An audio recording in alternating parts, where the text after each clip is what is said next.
number 3000.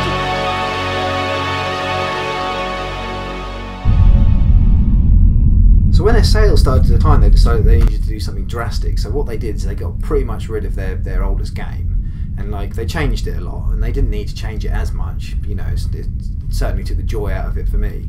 You know, and something that you and I could.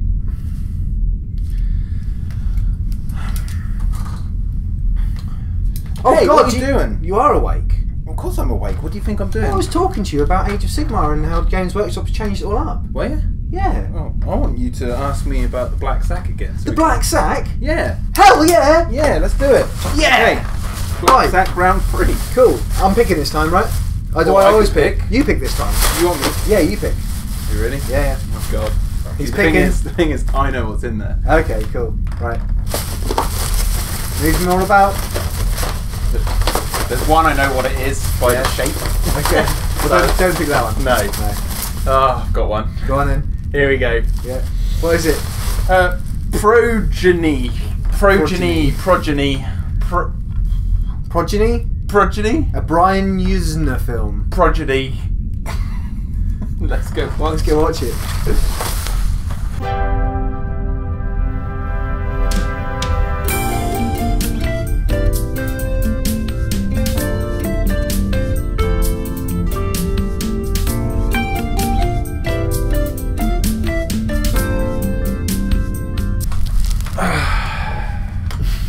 Can I just say, cheers. Cheers. Thank you for experiencing this absolute hideousness with me. Where do we even begin on this one? I don't know.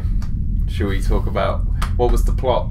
Well, I was going to ask you the same thing. Okay, alright, so the plot of Progeny is about this couple who are making love one night, and she gets abducted. She gets impregnated with this weird alien human hybrid, we think. And, well, it's definitely alien. And then it's the film focuses on her husband and her plight, trying to discover if there is actually a weird creature living in her stomach before she gives birth. And that's pretty much it, because he so to cut a long story short, he tries to cut the alien out of her and use all these different methods to get the alien out of her body. But the aliens reclaim their young once it's out of her womb. And and then he's blamed for her, like, cutting her open, and then the film ends on him going with the aliens and then being shown God only knows what right at the end. You almost make it sound competent. Like, but that's boiling it down. Like, this film is like, all over the place. Well, that's what it needed. It needed to be boiled down, and it needed to have an end. It needed to have an end. It didn't really have an ending at all. And but like, the thing I wanted to ask you was, what do you think the lesson was to learn from this film? What was the moral of the story in this film? The moral of the story is, I don't know, don't be afraid of becoming a parent. It was I'm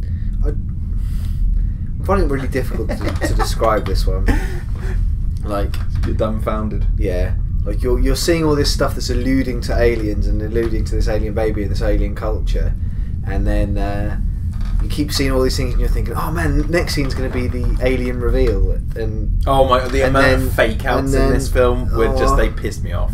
And and then you eventually get to the end and you don't see a conclusion. No, you don't even see. You don't even really see the baby alien. It's almost as if they'd written this film in 2 parts. Is there a Progeny 2? I don't know. I haven't looked at it. If there's a Progeny 2, Jack, in the edit, look up if there's a Progeny 2. Like, that might answer our questions. It might, like, that's probably how they sold tickets. I don't want to watch Progeny 2. Well, I mean, if it will go in there, it'll go in the bloody sack. See, here's the thing, right? This film, I can see what they were trying to go for, right? From the opening credits, this was the first thing I noted when we were watching it. The opening credits have this like glowing blue like text, and it's against black, and it reminded me very much of the opening of Aliens. Now in Aliens, there's the whole scene where Ripley has the dream about having the alien burst out of her, right? But she wakes up.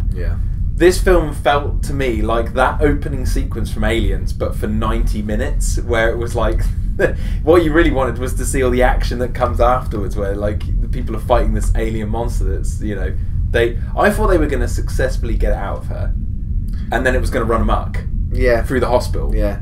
Or I thought that you'd end up back on the alien ship, and you know, there was no alien ship. It was just a load of black curtains hung up, and then one of the worst alien designs I've ever seen. Well, it's either the worst or the best, because like they look very maggot-like, right? So as if a species had evolved, a sentient species had evolved from like maggots. Yeah. But then that was a fucking disguise for the real aliens, who, for some reason, they just look like chairs. They're alive. Yeah, look like cross between chairs and shrimp that are alive. And then, but they had the big head like the Queen Alien, like the Queen Alien, and and it was like all of the like alien artificial insemination scenes were just all of them awful. How many? There was like 17. The alien design, yeah, for me reminded me heavily of that little baby alien that comes out of the woman in Men in Black in the car with Will Smith's being slammed on the roof in the background. Yeah. He looks at it and it's got the tentacles and it's got the little head. That's what the adult or the sort of semi-adult aliens look like in this, but 1,000 times worse. 1,000 times worse. And like, there's a scene where she realizes that the maggot aliens are actually the sort of like hologrammatic forms around the real aliens, but then the entire like scene turned to this real alien place, but it just looked like she's on another planet. Like, it didn't look like she was on a ship, and I was just like, they needed a shot of like, they needed to not make this movie, but they needed to have a shot of the ship out in space, at least that. Yeah. So then you'd be like, oh, that's really where they are. It really needed a full backstory and full stats and stuff for all the aliens, because I get sick of that in alien films. But I know nothing about that culture. I really like there's world build and delve. But there's a fine line to ride. Like in Predator, you don't really know much about the culture, but the way it's designed, the way the alien design. Sorry about that. The way the Predator is designed tells you everything about the culture. They look like they've stolen their technology, or that they've somehow crafted it themselves. They've got this weird like mix of tribal and modern. Yeah. So you just look at the Predator, even the way the ship is designed right at the start of the film, you can sort of make up, oh, that must be kind of like the culture they've come from, or sort of a planet, because it looks a very home in jungle, in a jungle setting and all that sort of stuff. Whereas this alien, you have no idea where they come from, and no idea of like what their purpose is. Half this film didn't need to happen. No, literally half of it didn't need to happen. Oh, all the dream sequences. Why were there so many hypnotists in it? There was everyone seemed to be a hypnotist. Like, I'm going to bring up memories of your alien experience, and the next person is like, the guy wrote a book about UFOs. I'm going to do that too. Gee, what have we just watched? We've watched we've watched the Doctor, who has got the most experience in everything ever. Yeah. Medically wise. Except when doing a C-section. Yeah. To remove an alien fetus from I'm no doctor, and I'm pretty sure you're not a doctor. Right? I built you, James. Well, that's true. 3 episodes ago now? Yeah. You will. A C-section doesn't go from there, right here, all the way down to here, right? I thought it went across a little bit. It goes across, it doesn't go from the bottom of the rib cage, right down, to the top of the pubis. As soon as he did that, he'd killed his wife. I don't know. My brain seems like completely fried from this movie. It wasn't a fun watch. It wasn't a fun watch, and if you laughed, but it wasn't. We laughed on the outside, Jack, but not on the inside. Yeah. Do you know what it's like? The plot is like somebody's playing one of those old adventure books where you read a little bit and go, if you do this, go to page 48. If you do this, go to page 67. Right? No, not just that. It's like, for this film, they had a start, and they knew that they had to work towards an end, right? And then what they did is they went halfway through the book, and then just went, I'm bored of this. Yeah. Like, because it didn't take any tangible, like... It felt rushed. It felt completely rushed out for... I don't even know who the target audience is of this film. Because it has a rating because of certain scenes that happen quite a few scenes that happen in in this film, but it's like, who was this targeted towards? Yeah. Because sci-fi fans, no. Definitely not. Hospital drama fans, no. But maybe, yeah. Hypnotists. Hypnotists. Yeah, like. But they definitely were, and I'll say this 100%. They watched Aliens before making this film. They watched Alien. It must have been like trying to cash in on that audience, maybe. Do you think this is? Do you think Brad Dourif? Do you think Dorf? It's not got an N in it. Brad Dourif, yeah. Do you think he'd done Alien Resurrection by this point? I think he'd. No, that was 1997. Okay, right. What year did this come out? Really? Actually? Wow. This came out in 1999. 1999. So he had done Alien Resurrection by then. He hadn't had any of the jobs for about a year, and they came to him with this. But this was also the same year. No, wait, this might be. Yeah, no, 1999. I'm going to have to double check this in the old video. But if that is 1999, it's saying there, Fry's Film and Crew, 1999. Yeah. Right? That means The Mummy came out the same year as this, is what I'm trying to get to. The Mummy came out the same year as this. I'll tell you what. We said this. This could be the perfect prequel to The Mummy. Because his character gets taken away and imprisoned, right?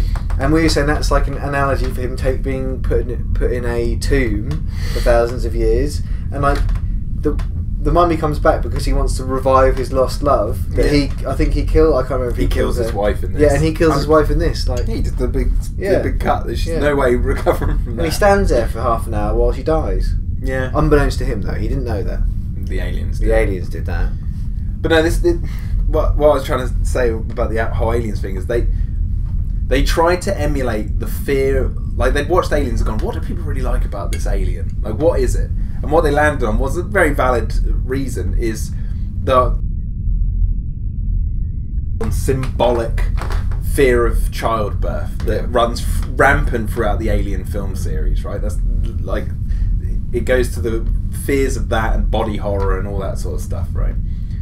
But it felt like that these guys took it almost too literally. Yeah. They're like, oh, what if instead of metaphorically and symbolically being about the fear of giving birth, because the whole twist from Alien is because it impregnates not a woman, it impregnates John Hurt's character. Yeah. So it takes that twist and then it makes childbirth fear genderless. Yeah, you know, it includes everyone, and then everyone understands the whole idea of like body horror in that sense. And I think it's strange that they focused on it as it's strange that they focus it as in childbirth, because at the end, sort of towards the end of the film, he says it's come out of the uterus and it's like attached itself to the spine, right?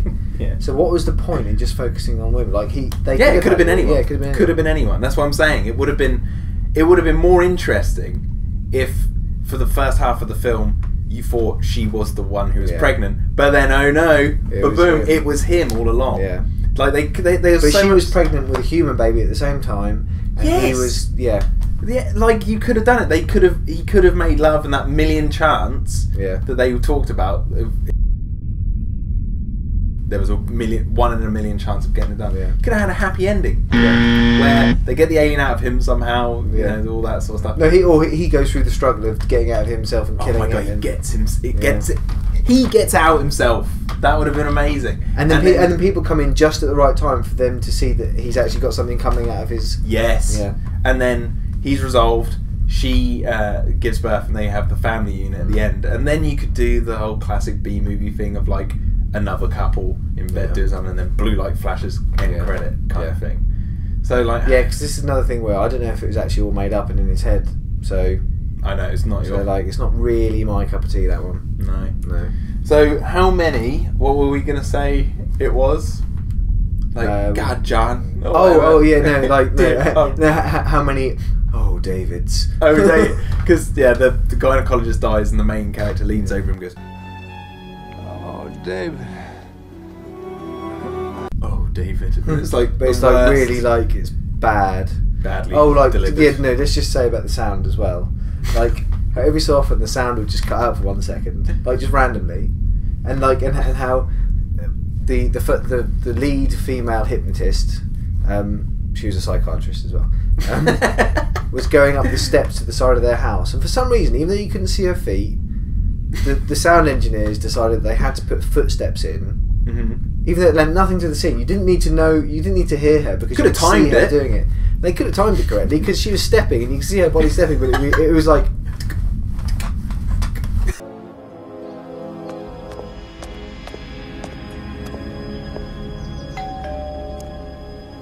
Just do it again in editing. And like, yeah, there's just stuff. It's 1999 for Christ's sake. Get your editing right. Yeah. Oh. So, how many? Oh, David.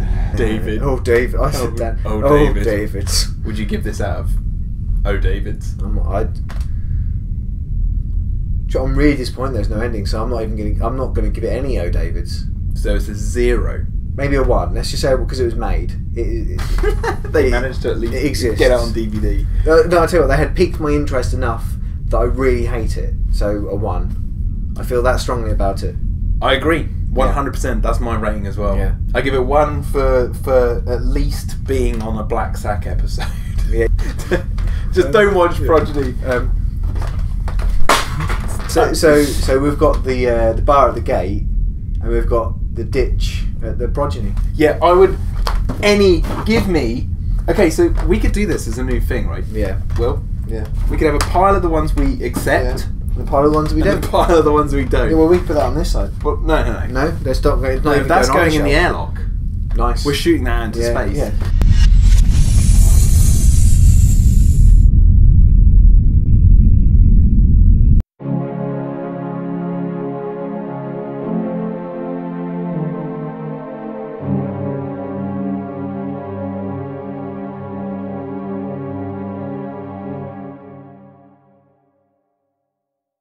Count of 3, you'll be in a deep sleep. 1, 2, 3. Yes. Now I can have his glasses. Oh, hey, give those back. Stop doing that. I love these glasses. Jesus.